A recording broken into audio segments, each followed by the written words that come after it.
Auzubillahi Bismillahirrahmanirrahim. Assalamualaikum warahmatullahi wabarakatuh. Saya Muhammad Faris Akmal bin Muadi, nombor matrik A17567. Saya akan kongsilah refleksi sepanjang di Pulau Redang. Itu saya mengambil daripada mengenai lautan lah, pengalaman seperti dalam firman Allah Subhanahu Wa Taala dalam surah Al-Isra ayat 6. A'udzubillahi minasyaitonirrajim. Rabbukumul ladzina yuzji lakumul fulka fil bahri litabtagu min fadlih innahu kana bikum rahimah. Mafhumnya, Tuhan kamulah yang menjalankan untuk kamu kapal-kapal di laut supaya kamu dapat mencari rezeki daripada limpah kurnianya. Sesungguhnya dia adalah maha mengasihani kepada kamu.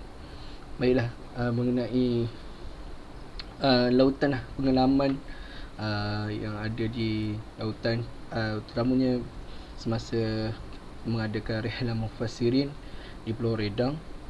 Pertama, pengalaman yang pertama lah dapat snorkeling. Saya pun dulu tak boleh nak beza apa itu snorkeling, apa itu scuba diving. Ini snorkeling adalah hanya menggunakan Google dan host sahaja. Manakala scuba diving dia punya alatan sangat kompleks. Jadi pengalaman guna snorkeling waktu pada hari pertama tu lah, guna water confident. Untuk pengalaman, kalau di dalam air tu sudah biasa, seperti kalau kita mandi dalam sungai ke. Tapi ini pengalaman baru lah, mandi di air lautan yang pergi ke kawasan yang dalam sedikit lah.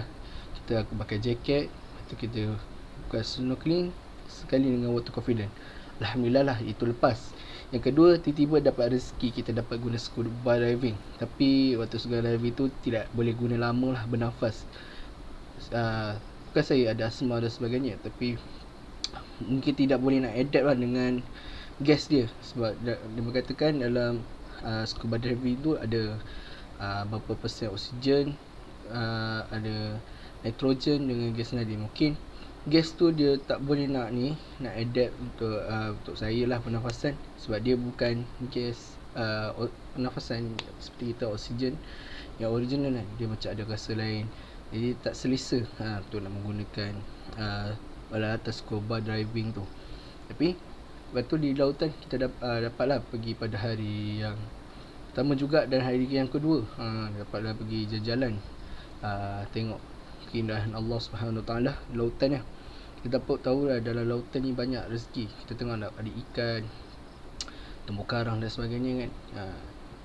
Dan dapat melihat depan mata itu penyu. Kita selalu tengok penyu di dalam TV dan sebagainya. Ini dapat di depan mata walaupun tidak dapat pegang. Kalau kita tahu sebenarnya pegang penyu pun tak boleh sebenarnya dalam rekod kan. Kita dapat melihat pun dah cukup. Satu ciptaan Allah Subhanahu Wa Taala yang sangat indah ni. Itu pengalaman di laut. Kita dapat tahu di lautan ni macam-macam benda yang ada. Pertamanya kapal-kapal, kita tahu ada kapal-kapal orang mencari rezeki lah. Contohnya orang yang buat berniaga sewa bot dan sebagainya. Lepas tu ada yang memancing dan sebagainya, untuk mengambil rezeki lah di lautan. Sebab lautan ni banyak lah makanan-makanan. Jadi apa yang kita dapat lah, saya dapat di pengalaman ni, Pulau Redang ni adalah sangat bagus lah. Pertama, kita tahu lautan ni adalah satu perkara yang tenang. Kalau kita ada masalah dalam hidup kita, pergilah kawasan-kawasan yang tenang seperti hutan ke, jungle trekking, ataupun pergi ke pantai, tengok pemandangan laut. Betul, kalau ada sesuatu itu adalah untuk ni. Tapi yang penting ikhtiar. Kalau kita ada sesuatu masalah, itu adalah kita perlulah memohon kepada Allah Subhanahu Wa Taala. Itu yang paling utamalah, untuk serta memperbaiki diri dengan menambahkan amalan, solat dan sebagainya, solat tahajud dan solat taubat, supaya memberi. Mungkin kerana kita punya kesusahan tu kerana ada dosa-dosa kita. Maka itulah saja daripada refleksi saya. Mudah-mudahan perkongsian ini dapatlah memberi kebaikan pada diri saya dan diri Ustaz Wan Syudin. Semoga Ustaz mendoakan saya dan rakan-rakan berjaya di dunia dan akhirat. Assalamualaikum warahmatullahi wabarakatuh.